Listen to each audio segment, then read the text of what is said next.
একটি 60 volt 120 watt bulb যুক্ত bulb যাতে 220 ভোল্ট বিভবে পূর্ণভাবে জ্বলতে পারে সেজন্য বাল্বটির সঙ্গে শ্রেণী সমবায়ে কী মানের রোধ যোগ করতে হবে।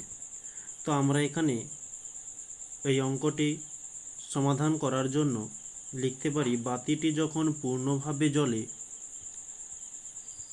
বাতিটি যখন পূর্ণভাবে জ্বলে তখন বর্তনীর প্রবাহ তো প্রবাহকে আমরা I দ্বারা চিহ্নিত করি। I সমান P/V। এটা কিভাবে হলো যে P সমান VI, আমরা সমীকরণটি জানি। এখান থেকে I সমান লিখতে পারি P/V। ওকে, তো এখানে P এর মান দেওয়া হয়েছে এই যে 120 ওয়াট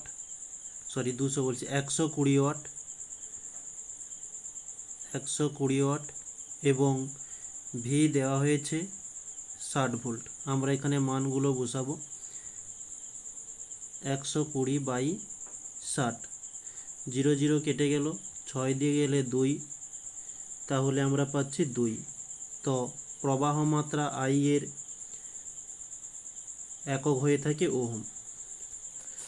তো নেক্সট পরবর্তী পেজে আমরা লিখছি যে শ্রেণী সমবায়ে ওই রোধটিকে যুক্ত করার মধ্যে ওর প্রবাহ মাত্রা হচ্ছে 2 অ্যাম্পিয়ার। এখানে লিখি শ্রেণী সমবায়ে যুক্ত রোধের মধ্য দিয়ে প্রবাহ মাত্রা হয় 2 অ্যাম্পিয়ার বা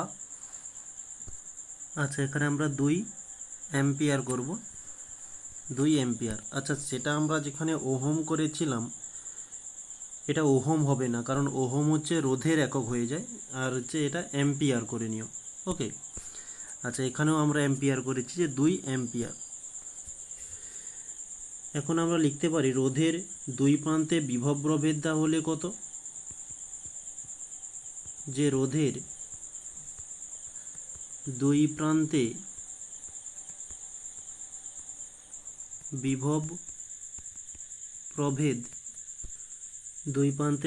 প্রভেদ, আগে আমাদের ছিল 220 ভোল্টে, আমাদের প্রশ্নে যেটা রয়েছে 220 ভোল্টে পূর্ণভাবে জ্বলবে এবং তার মধ্যে যে প্রবাহটি হচ্ছে সেটি হচ্ছে 60 ভোল্ট। তাহলে 220 - 60 করলাম সমান আমরা এখানে পাচ্ছি 160 ভোল্ট। আর রোধের মান নির্ণয়ের জন্য এই 160 বিভব প্রভেদ হয়েছিল 160 বাই আমরা 2 অ্যাম্পিয়ার পেয়েছিলাম প্রবাহ মাত্রা 2, কাটাকাটি করলে 2 8 16, 0, আমরা পাচ্ছি 80। আর রোধের মান যেটা রোধের একক হয়ে থাকে 80, আর এটি হচ্ছে আমাদের অ্যান্সার।